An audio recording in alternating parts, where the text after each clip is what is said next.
This video is brought to you by Ageless Geeks.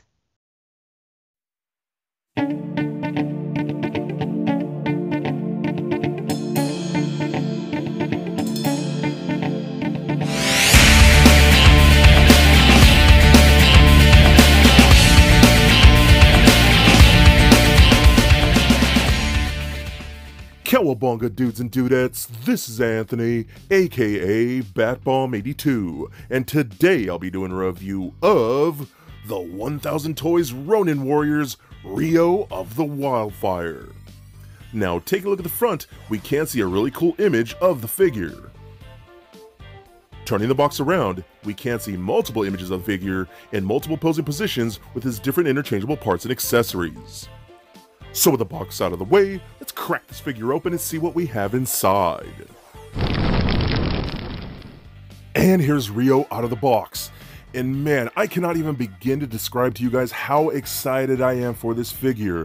I have absolutely always loved the Ronin Warriors, and I have been dying to get this figure in my collection.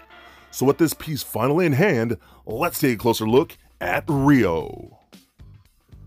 Alright, so I first want to show you the figure in its like basic bare form with just like the undersuit on, and just so we can see how this looks without all the cool armor stuff later, and I'll show you that in a bit here. But everything about this looks really good, man. The head sculpt and that face look fantastic. Look like it's ripped straight from that anime. The hair looks really nice.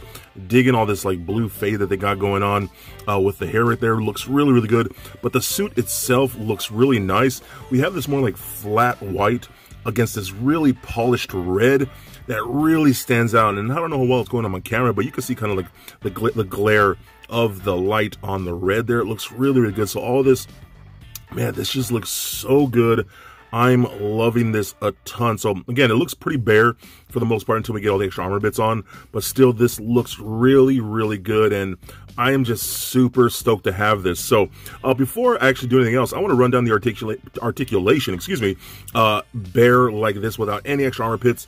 So the neck is on a ball joint, rolls around like so, does turn left and right, up and down, and pivot side to side. Arms and go full 360 like so, up and out that far. These shoulder pads are on little hinges like that so they don't get in the way. We also do get a butterfly joint, rotation at the bicep, double jointed elbow, so he can punch himself in the face like that. Rotation at the wrist, as well as a hinge at the wrist. We get a double ball peg in the midsection, rolls around like so, does turn left and right, crunches back and forth, and pivots side to side. We got hip joints, so you kick forward that far, back about that much, splits about that far, rotation at upper thigh, double jointed knee. We got rotation at the ankle, as well as an ankle rocker. These little like ankle bits right here for the heel actually do fold in and like that on a little hinge, as well as toe articulation. So this is 1000 Toys. 1000 Toys, in my opinion, does very well at the articulation, and this thing is butter, man. So let's go ahead and check out some of the other cool things that he comes with. Okay, so the one thing that we do get is really cool. We get like the mannequin where the armor is going to rest when you don't have Ryo armored up. And I think this looks really cool. Now, when I first saw this in the box, I was like, oh my god, is that a fully articulated figure that we get separately? Sadly, it is not. It is pretty static. It feels pretty hollow. However, we do get like articulation on the arms right here. Like those go up and down both sides on the shoulders, and they do rotate at the bicep. We get swivels at the wrist. No hinging at the wrist. Looks like no hinging. But you can move the arms around a little bit. Then we do get a stool right here, which the figure is going to just rest on like that, and it's going to sit there really nice. But this little mannequin piece looks really cool. It almost looks exactly like the body for this guy, just done in all black. And man, like I said, I really thought this was a second figure, like fully posable, but it's not. The legs are going to stay in that sitting position. Get just a little bit of movement you see in the arms there. But other than that, it's a pretty hollowed piece. So let's go ahead and armor up this thing right here and see what we got. Okay, so here is the mannequin all armored up itself, which I just think looks so freaking awesome, man. Again, you could just really see how glossy that red paint, it looks so good. And you could take the Ryo figure here like that and just like pose him side by side with the actual armor. And I just think that looks awesome, man. What a cool display piece this would make in either way, without his armor or just like that on the statue. I mean, this thing is just so awesome. What a crazy cool set. And the armor is tricky to get on, I'll be honest with you, when you're putting it onto the mannequin here. But once you figure it out, I think you'll be okay. And it sits perfectly with the stool. It just rests right under there, so I do like that. But this all looks really, really good. And man, I'm just so hyped to get this armor on the figure itself, because oh my god, this is one of my dream figures, and it's finally here. So with the mannequin here armored up, I think it looks super cool. You do get a specific faceplate for the mannequin itself. That's why it's all blacked out like there, with the armor pieces around the jaw and things like that. So that looks really cool. But I love this, man. This came out really, really good. So now, let's armor up Ryo and see what we have. All right, now here he is, all armored up and looking totally badass. Oh my god, man, oh my god, this makes me so happy. Oh my god, as a 90s nerd who loved these action like cartoons, Ronin Warriors was such a special thing for me. I remember I used to watch that cartoon before I went to school, and having this was just so much fun. I love those vintage toys, and having this in the modern form is so rad, and I think they killed it.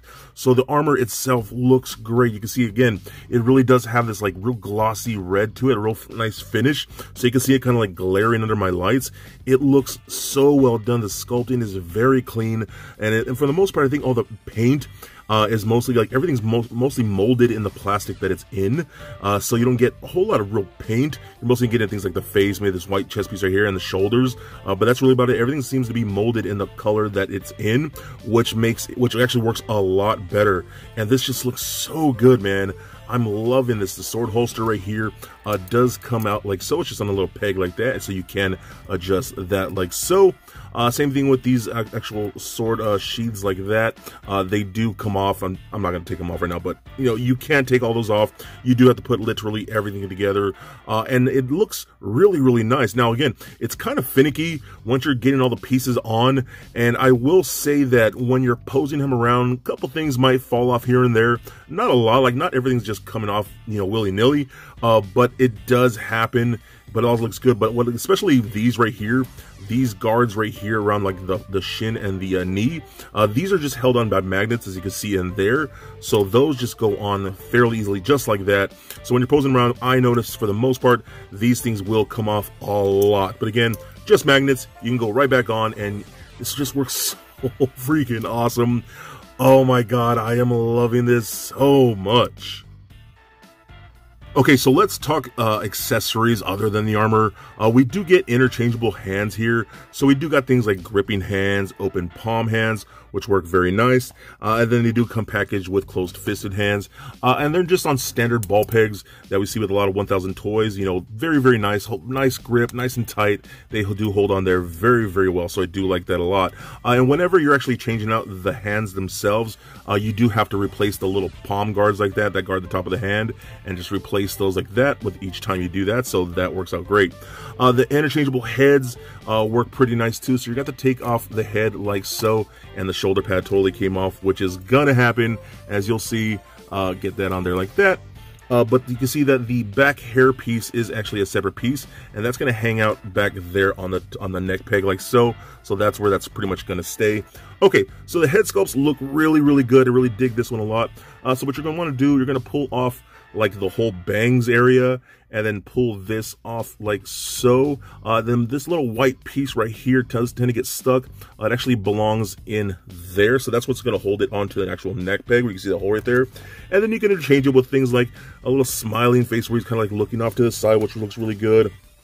You get a more yelling face, which looks nice. So we go ahead and pop that one on. It just slides right on that like so. So you can get that on there like so, and that looks really cool too.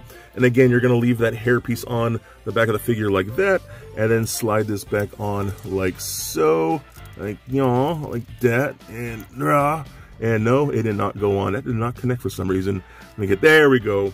There we go. Nice and awesome and screaming and yelling. So I think that worked out really, really well. Okay, so you can actually change the faceplates while you have this on. So you're just going to pull the whole head off like that, and the back hairpiece totally fell off. Again, it's a separate little piece that just rests on there. That will go under the helmet, so you can take that off like so. And then you can take the helmet, and it splits apart. Be very careful with this because it's fairly tight, and I've done it a few times that I'm trying to pry it apart like that. But man, I feel like I'm going to break it, and I get so freaking nervous. I'm like, oh my God. So... Okay, so I managed to pull it apart. I had to do that off camera, man. It can get a bit really tricky and scary, so I had to be very, very careful with that. So you can see the little faceplate just comes out like that. And then you can get one like, you know, let's take the armored one, because that's the one he wears right there. And you can just see a little section up in there where you can peg into this little section like that and get this lined up in there, so it's something like that. And then we'll get the front piece of this helmet and just close this up like so, because I might most likely just display it with this particular head anyways, like that, right there. So that looks really good. And we can take this, and again, the hair piece is going to stay on there like so, and then we can just take this and fit it right over that peg. If I can, man, this is really tricky to do on camera, and this is just not participating with me, so I'm having a lot of trouble right now. I apologize. So let me go. There we go. Yeah, like that. No, that didn't catch. Man, what is happening with me? I am having such a hard time with this. I don't know. With this hairpiece is just getting in my way. Like there. Oh my goodness. Look at this. Look at, what am I doing? I don't even. There it is. Success. Finally, that took way longer than it should have. But there you go, you can see how those faceplates turn out, and they all look really, really cool. Okay, so let's check out his weapons here. So we do get his signature katanas. Now, how these work, kind of like Rebel Tech, you just get like dummy handles like that just peg into the scabbards like so. But what's also cool is that you do get blades separately that can peg into the actual handles themselves. So let me get ahead and get that on there like so, and they fit a specific way, and you can peg those on, and they look really nice. The silver on there looks really nice and good, and you can get that in either of the gripping hands. It's a fairly tight fit. The fingers aren't as pliable as I would like, but that's actually probably a good thing, so they hold onto those weapons way more sturdier than they normally would be, so those look really, really cool. What's also nice that I do love that they included, you get the dual handler here where he sticks his katanas together like that. So you can actually take these blades and pop these on here like so. So let me see if I can get this right. I'm trying to do this through my camera here like that. And then get his side over here like so. If I can get that right there. And bam, now you got this double-bladed katana, so where you can totally get his Darth Maul on. And man, this thing is huge. It's freaking ridiculously cool. I've always loved that about the character, and I think they did such a good job with it. Now, you can't slide this through. You have to kind of apply it through the fingers, and you can do it. It's not that bad. Again, the fingers aren't as pliable as I would hope, but it works, and you get to hold on there nice and tight. And you'll see some pictures later on that this just works awesome. So I love the different weapons that he does come with. Okay, so I want to show off his articulation now with the gear on to see the difference here. So the head, again, same ball joint. You're mostly going to get a little bit of left and right because of the whole back of the helmet here. No real head up and down, a little bit of tilting. So that's really about it. Arms can still go full 360 like that, but again, the shoulder pads will pop off. It is going to happen. There's no way of avoiding that, but they go on really easily, so that's really nice. Again, all the way up that far. These little sections of the shoulder pad do move independently like so you can see how they do have like that. Still have rotation at the bicep, single bend at the elbow, which is really nice. Rotation, still all there. The midsection right here does suffer a little bit because this is a whole new torso that you should have to wrap around that. So you should still roll the ball joint a bit, left and right, pivot side to side a tiny bit, and crunch forward a little bit. So there's still some motion there. Now these skirt pieces will move out of the way, kick forward about that much, back about that far, can do the splits still very, very nicely. Rotation in the upper thigh, double jointed elbows still work pretty good, and same thing with the ankles. The ankles all work very well. It's the exact same way. Still got that toe articulation even with these new toe pieces like that with the spikes, and these heel pieces where you can lay them flat really help with posing him around and really help him get a stance and more flat-footed, which what you would want. So those really help a lot. I noticed I was using those a lot when posing him around to get a better balance. So the articulation, not as good without the armor, but still fairly decent. Again, things will pop off when you're posing him around, but still, this is such an amazing figure, and I am so happy to add him to my collection. So for a quick size comparison, here he is standing next to a Marvel Legends Deadpool and NECA Batman figures. Also for comparison, here he is standing next to a Nero and Dante, also from 1000 Toys. And just for fun, here he is with little Lego Bat Bomb. So there it is, guys, my review of the 1000 Toys Ronin Warriors Ryo. Now overall, I freaking love this thing. 1000 Toys puts in a lot of effort with their action figures, and it really shows. The sculpt and the paint of this thing is gorgeous, brightly colored. The articulation is always well done with a 1000 Toys figure, and I really dig his accessories. That mannequin is really well done. The armor bits hold onto the figure very nice and tight. My only real minor complaint, where things do kind of fall apart when you're posing them around, but it's honestly not that big a deal. Everything surprisingly holds on very nicely, and it's such a fun toy. If you loved Ronin Warriors like I do, then you will absolutely love this piece from 1000 Toys. So please comment, like, and subscribe. Stay nerdy, my friends. Peace.